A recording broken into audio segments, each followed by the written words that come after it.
Good morning all student.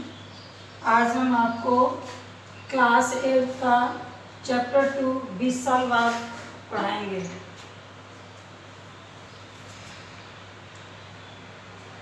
इसकी story मैं आपको सुना रही हूँ। सभी बच्चे मेरी स्टोरी को ध्यान से सुनेंगे, इसके बाद मैं इसे सर्व कर दूंगी, दोबारा देख लेंगे। एक पुलिस अधिकारी बड़ी फुर्ती से सड़क पर गश्त लगा रहा था। रात के अभी मुश्किल से 10 बजे थे, लेकिन हल्की हल्की बारिश तथा ठंडी हवा के कारण सड़क पर बहुत कम आदमी नजर आ रहे थे। सड़क के एक छोर पर एक गोदाम था। जब पुलिस अधिकारी उस गोदाम के करीब पहुंचा तो उसके दरवाजे के पास उसने एक आदमी को देखा। वह आदमी मुंह में बिना जलाए सिगार लिए झुककर खड़ा था। पुलिस अधिकारी उसके पास गया तो उस आदमी ने कहा, मैं यहाँ अपने दोस्त का इंतजार कर रहा हूँ। जब पुलिस अधिकारी उसके पास गया, आदमी के पास जो गोदाम के पास खड़ा था, तो वो पुलिस अधिकारी कहने लगा कि मैं यहाँ पर अपने दोस्त का इंतजार कर रहा हूँ। हमने 20 साल पहले मिलने का वादा किया था। दो दोस्त होते हैं, दोनों दोस्त 20 साल पहले मिलने का वादा करते हैं कि अब हम आज के बाद 20 साल बाद मिलेंगे। वादा किया था। आपको मेरी ये बात कुछ अजीब लग रही होगी, लेकिन यह सच है। उस आदमी ने कहा कि ये बात जरूर आपको मेरी अजीब लग रही होगी, लेकिन जो मैं कह रहा हूँ वो सच है। यह कहकर उस आदमी ने दिए सलाई की तीली जलाकर सिगार सुलगाया। उस जलती हुई तीली के उजाले में पुलिस अधिकारी ने उस आदमी का चेहरा देखा। अंधेरा था तो आदमी का चेहरा ढंग से दिखाई नहीं दे रहा। जब उसने अपनी सिगार जलाई तो उसका चेहरा उसको पुलिस वालों को स्पष्ट दिखाई दे गया। उसका चेहरा पीला था, आंखों में चमकती तथा दाहिनी भौं के पास एक छोटा सा दाग था। उसके टाई पिन में एक बड़ा सा हीरा कुछ अजीब ढंग से जड़ा हुआ था। उस आदमी ने दोबारा कहना शुरू किया, 20 वर्ष पहले इस गोदाम के स्थान पर बिग जो नाम का एक रेस्तरां हुआ करता था।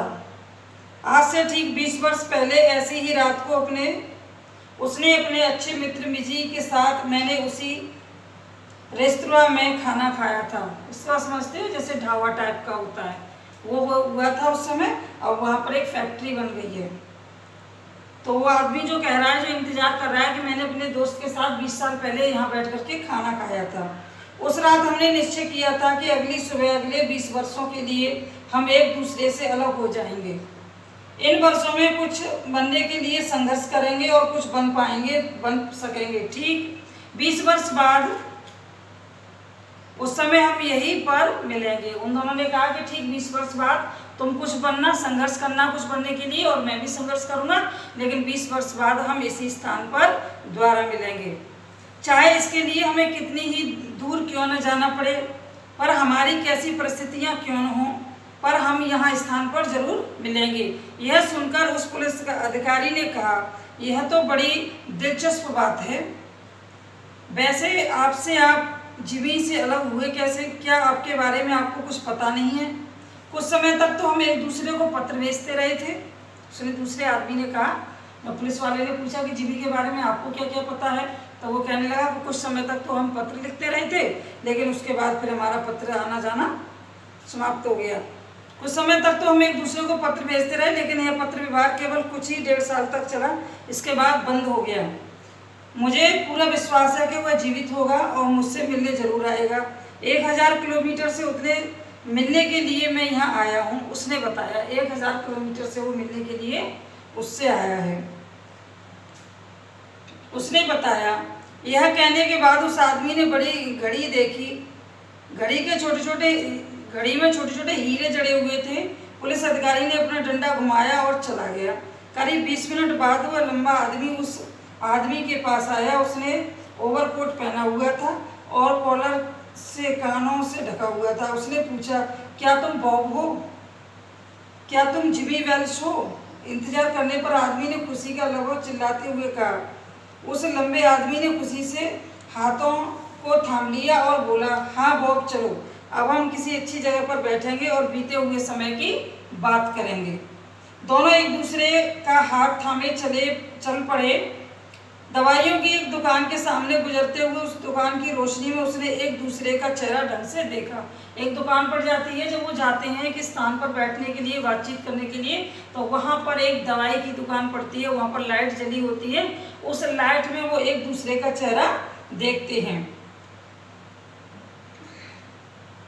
बॉब को उस लंबे आदमी का चेहरा देखकर कुछ संदेह हुआ। फिर वह अचानक गुस्से में भड़ककर बोला, तुम जिमी वेल्च नहीं हो, मैं जानता हूँ। 20 वर्षों का समय बहुत लंबा होता है, मगर इतना अधिक नहीं। एक आदमी की नाक चौड़ी और पतली हो सकती है। इसके जवाब में उस लंबे आदमी ने कहा, ऐसा होता है, मुझे पता नहीं, लेकिन 20 वर्षों में एक अच्छा आदमी बुरा आदमी बन जाता है। 20 वर्ष पहले तुम एक अच्छे आदमी थे और 20 वर्ष बाद आज तुम एक बुरे आदमी बन गए हो। खैर, ये लो और पढ़ो। बॉब ने कागज का टुकड़ा उसके हाथों में ले लिया और पढ़ने लगा। जब उसने कागज को पूरा पढ़ लिया तो उसके हाथ कांपने लगे। उसमें लिखा था, बॉब, हमने जहाँ मिलने का वादा किया था वहाँ मैं बिल्कुल ठीक समय पर पहुँच गया हूँ, पर तुमने सिगार जलाने के लिए देशलाई जलाई तो मैंने चेहरे को देखा। मुझे यह देखकर बहुत आश्चर्य हुआ कि तुम वही आदमी हो जिसके पीछे शिकागो की पुलिस पड़ी हुई है। मुझे तुम्हें इसी वक्त गिरफ्तार करना चाहिए था, लेकिन मैं तुम्हारा दोस्त के होने के कारण ऐसा न कर सका। अब मैं पुलिस के दूसरे आदमी को सादे कपड़ों में तुम्हें गिरफ्तार करने के लिए भेज रहा हूँ।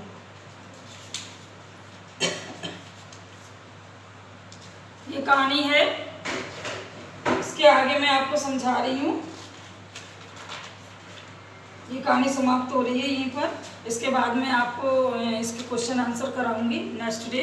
ये कहानी आपको मैं सेंड करके भेजूंगी, एक बार दोबारा पढ़ लीजिए, समझ लीजिए, फिर कल मैं क्वेश्चन आंसर कराऊंगी।